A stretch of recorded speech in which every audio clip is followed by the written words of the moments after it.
All week long, we have been hyping up Team Vitality, right? Humanoid stepped up in a major way. Karzi has been pretty good. Nako has been absolutely standout. I think Linkus has been underrated as hell. And in this series today, Fleshy in particular has really stood out as a not only competent support, but actually a top level support who isn't getting gapped by the Alvaros, Mickey X's, although he's on SK, and the Busios of the world in particular, since they went up against KC. So that was a storyline, and honestly, as I believe I said at the end of yesterday's video, I was personally rooting for Vitality more than I was outright predicting that they would beat KC, right? I wanted this team to win. I like their playstyle. I like their attitude. I like all the people on the team. I like that these are all EU natives. But as many of you probably know, especially from the title of this video,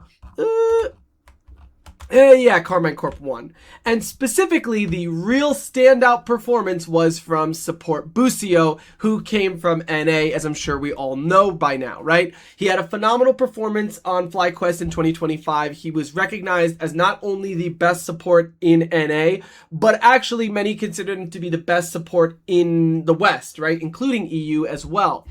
And today he showed that performance. Now, there is a lot to say in regards to this game, and we'll get into that shortly. And I wish I had these highlights ready, but there are just multiple moments. I think it starts relatively soon here.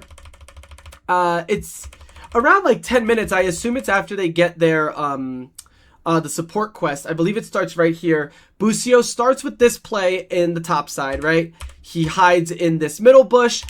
It looked to me like he got seen on vision, but I really don't think he did, because Nako steps up with a lot of confidence, steps into this bush, gets caught out, and what went from an 800 gold lead to only a 400 gold lead after Busio makes this big play. It also is important to note that this reminds me a lot of G2 at the end of 2025 when Scuman and Labrov really started to connect on the map. Yike being there for this play with Busio being there to start it just goes to show that the two of them are synergized, but clearly it's being led by Busio. And here I don't even have to skip any time because Busio immediately goes for another play onto Humanoid in just a moment.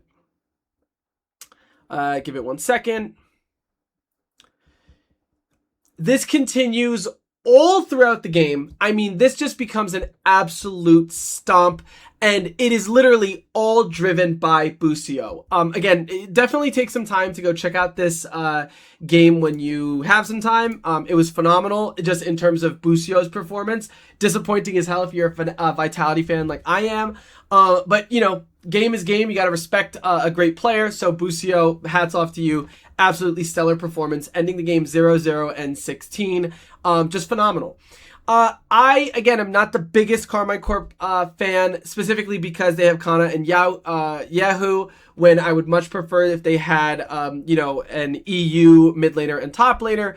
But nonetheless, it just seems like, you know, they deserved it on the day.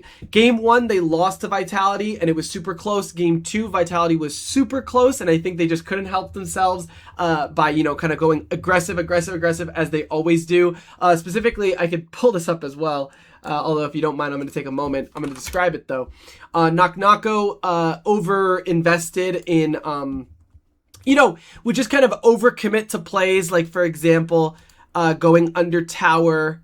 Yes, it's this game. Or no. Yes, it's this game. Give me 1 second. Going... I don't even know why I'm trying to pull this up. This is so stupid. Sorry, I'm wasting my own time. Basically, there was a play where Nako on Yasuo tries to commit to a tower dive to try and kill Kana. Kana is Aurora. He is able to jump and go invisible. Nako misses the Q, and so he ends up dying. And it was plays, that's just one example. It wasn't like that was the crucial game-losing play. It's just that Vitality kept going for these really, really aggressive plays, and as much as I love them and the fact that they're all committed to making these crazy plays, it's high risk, high reward, and when it doesn't go right, you end up in situations where you lose games where you could have won if you played a little bit slower. The last detail to go over in regards to the Vitality Carmine Corp series was, let's see, Nako. I mean, it doesn't need to be necessarily Nako, but you'll see this in a moment. and I have to zoom this out. Today's final draft was horrendous, and I actually didn't, usually for time's sake, I skip through watching the draft phase, even though the commentators give such incredible information, and I'm not just saying that. It's usually I find it very helpful, but what's it called? I skipped it just for time, but I don't know how they ended up with such a horrendous draft. So they, the bans or whatever, I wish they also showed you the picks that have been banned out through the series. It seems like, I guess Carmine Corp was first pick, so they go Rumble.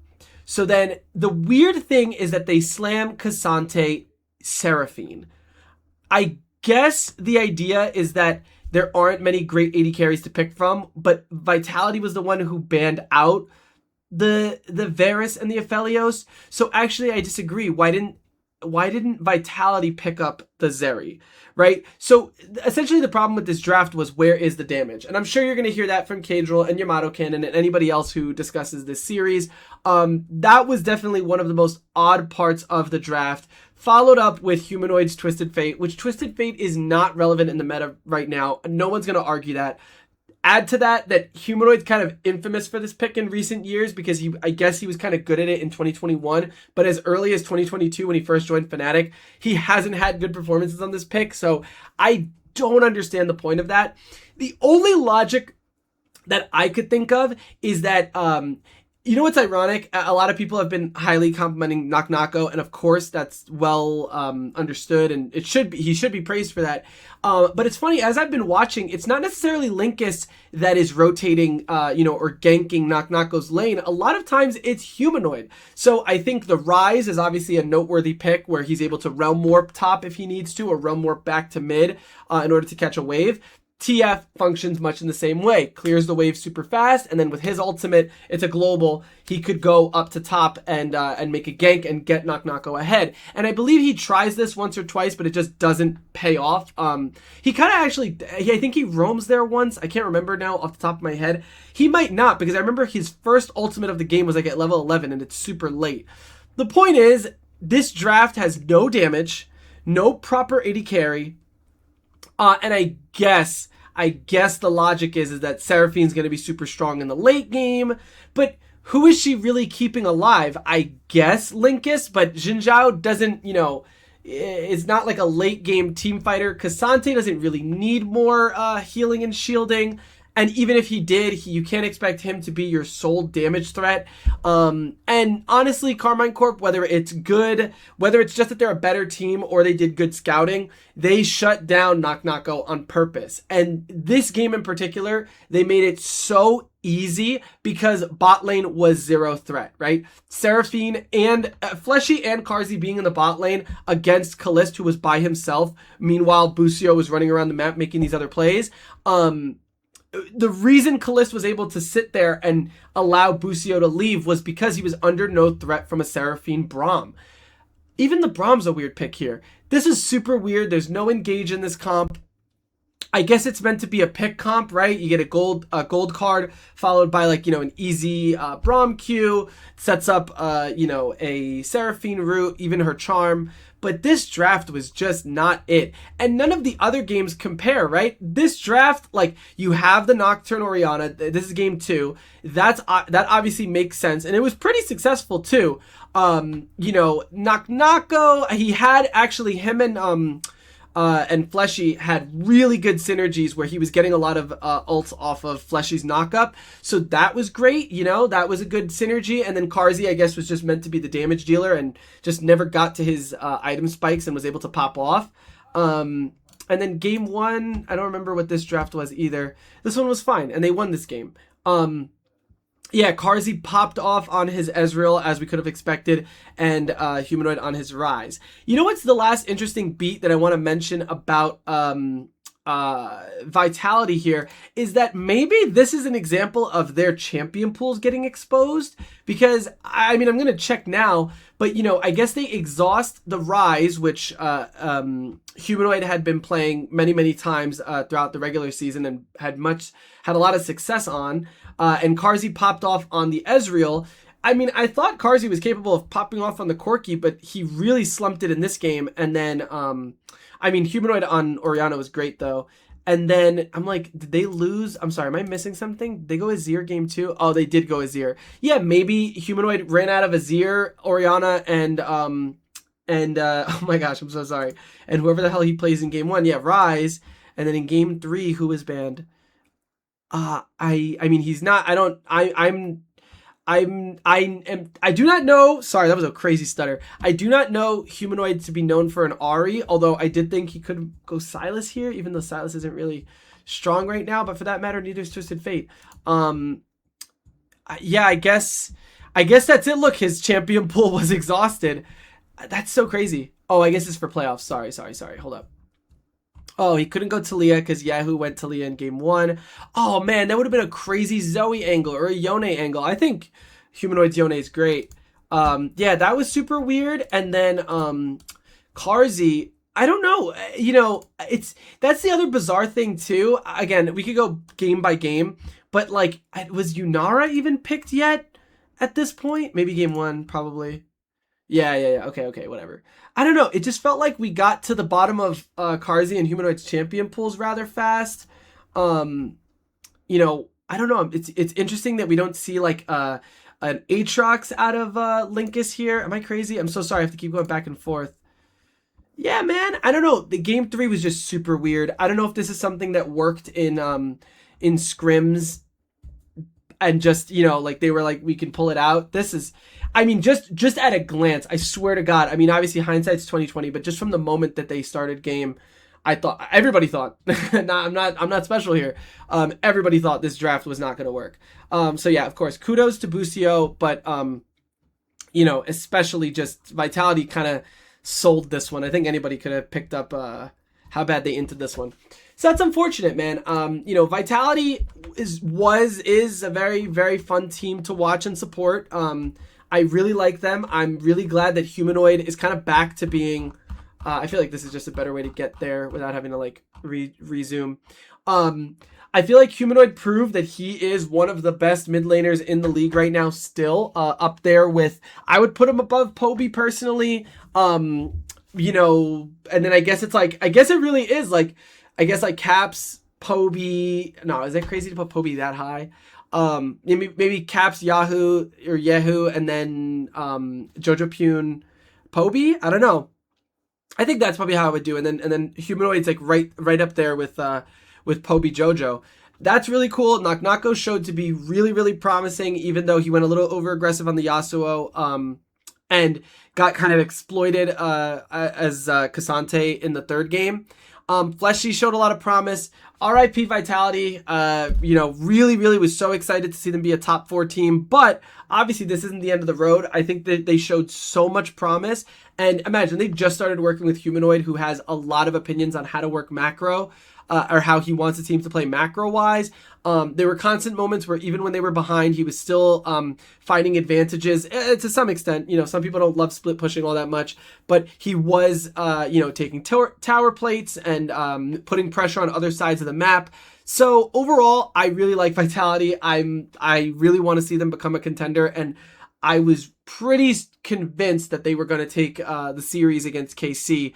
And it kind of makes me feel like KC is a little sloppy. I know that they, you know, ultimately won, but still. Anyway, I guess at the end of the day, I don't want to just keep meandering because I don't know if I have much more to say about the games or Carmine Corp or Vitality. So the last thing to talk about was Navi versus Giant X. To be honest, I didn't watch the whole series. I watched, you know, a bit of the end of game 3. And honestly, the biggest thing I could say was that Navi seems to be kind of getting figured out as we get into extended series. They aren't dominating as much, especially in the later games, which I guess that's the whole thing with Fearless, right? We're getting into, you know, champion pool issues. I mean, maybe that's a little bit like kind of crazy to say. You know, all of these players have shown that they're pretty versatile. But I think the thing with champion pools is, you know, yes, you can perform on certain champions, but as you start to lose like certain top lane picks, certain mid lane picks, certain jungle picks, whatever. I mean, it applies to everybody. Now the deeper champion pool you get into, those deeper pocket picks might not function with the other parts of your team like your most desirable picks would, right? So for example, I'm just pulling one out of my head. Raylich going on Aatrox might function, you know, with the rest of the team in a certain context, right? But if Poby is on a different pick than usual and Mainshare's on a different pick, I know I'm being so non-specific, so I do apologize. But in that case, Aatrox might not be as strong, right? I'm going to give a famous example because I'm a jungler, right?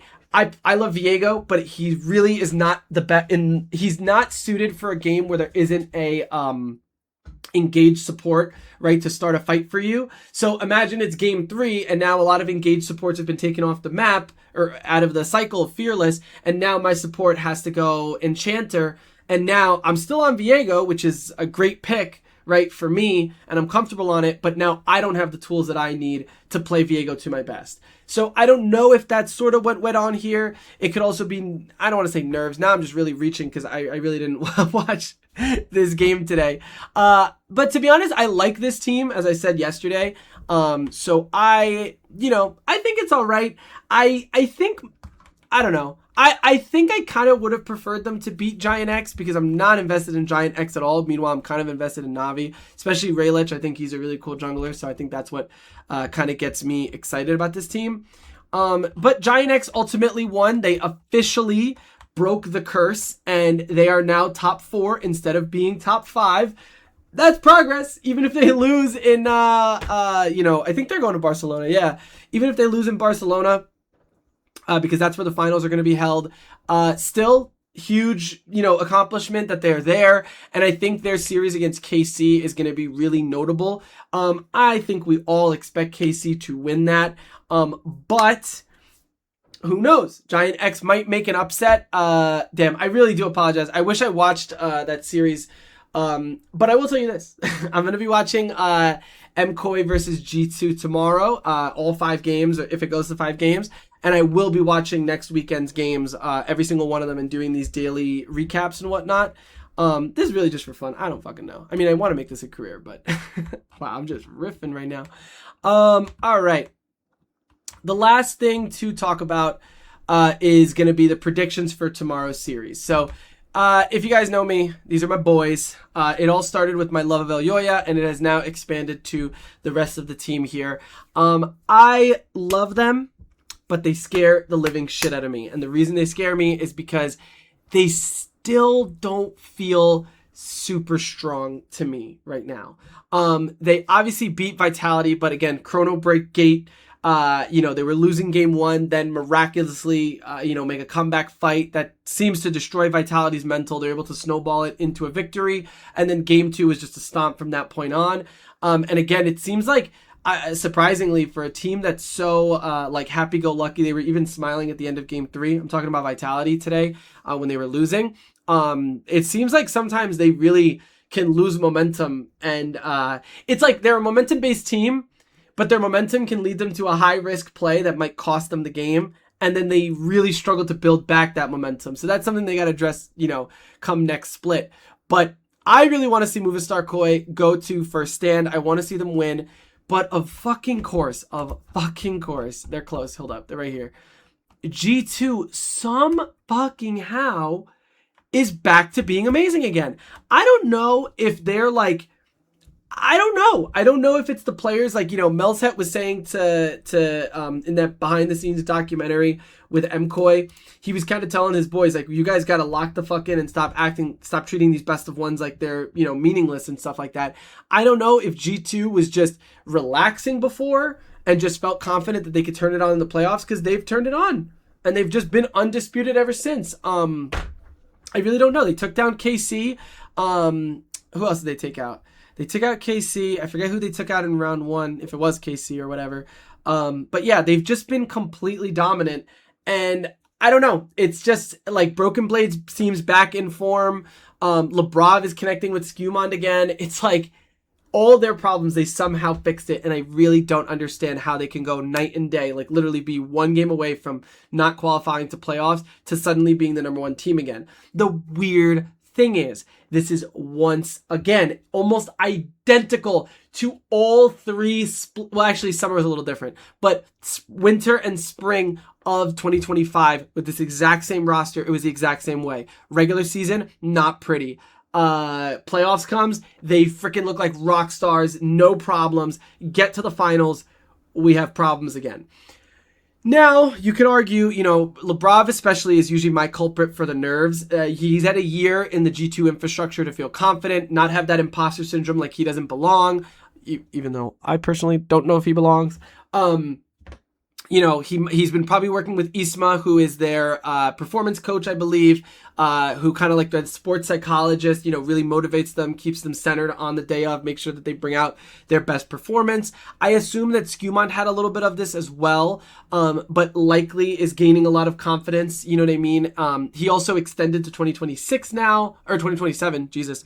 So Skewmont being extended means G2's happy with him, and he's obviously happy to be on G2. And that probably gives him more confidence as well.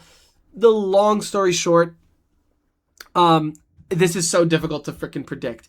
I think, obviously, based on how G2 is playing right now, I would think G2 is going to win. I think they're also showing, if you watch the KC series, both games went pretty late, if I'm not mistaken. Or actually, it might have been just game 2. But game 2 goes super late, and they're able to clutch up kind of a base race, badass freaking ending of a victory. And that... it's just like, I don't know. I'm a little bit out of frustration, a little bit out of like, damn, I don't know what to talk about per se. G2 has the capability to play well in the late game, whereas MCOY seems to let late games slip. And that really scares me. So as of right now, I do think MCOY is capable of taking out G2. I don't necessarily think that... I think that MCOY's peak, it has the potential to be higher than G2's. I think they're a great team and all their parts are phenomenal mechanically. The problem is their macro isn't super tight, and it makes me worry that also they don't peak as consistently as G2 seems to, especially before the finals.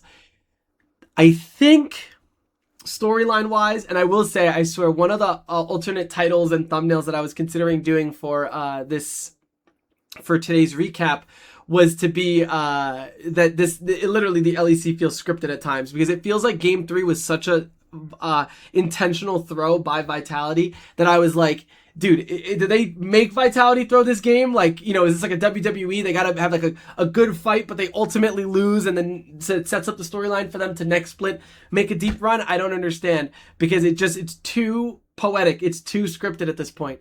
I think G2 is probably going to win because they're not in the scary part yet, but maybe in the finals they fall short. And just because that's how it went last year, almost 3 times in a row. I mean, who knows? There is an argument. God, my phone's ringing and I don't want to go pick it up. Stop. Where are you, phone? What's it called? Oh, no. Okay, hold up. All right, sorry guys, this is a real off-script one. The last thing I'm going to say is that, I don't know, maybe they have the momentum from, summer, where they did well at Worlds.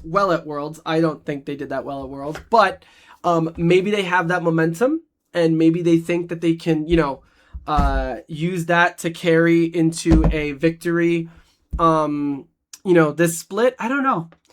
I'll tell you though, I really don't want G2 to be kind of rewarded for sticking with a roster that I do not believe in. That gets me into a subject that I want to cover some other day. These recaps will get better, folks. They will get better. It's just been a little bit chaotic, but this is where they are right now. If you do like the videos, please do subscribe. I promise you they get better with time. I just want to make sure that I get into the habit of, making these videos every day after the LEC, basically recapping the games and then, letting you guys know what I predict for the following. My plan is for this week is to go over more in-depth subjects. So like one of the examples, just to give you guys a preview, is to talk about G2's like off-season shenanigans from last year, where like Caps re-signed when I don't think he should have. There was one about Movistar Koi that I wanted to talk about. Maybe it was about Supa and Mirwin, not being re-signed yet. The final one would definitely be, I want to talk about that Grabs interview with the coaching, but all that will be done on the days off. and I'll probably do a hype video for the finals. Anyway, I don't know. This one's a doozy. All right, I hope you guys are enjoying this to some extent. I love you guys. Oh, what the hell? There's a bad one, but what are you gonna do? All right, love you guys. Thank you so much for watching. See you guys tomorrow.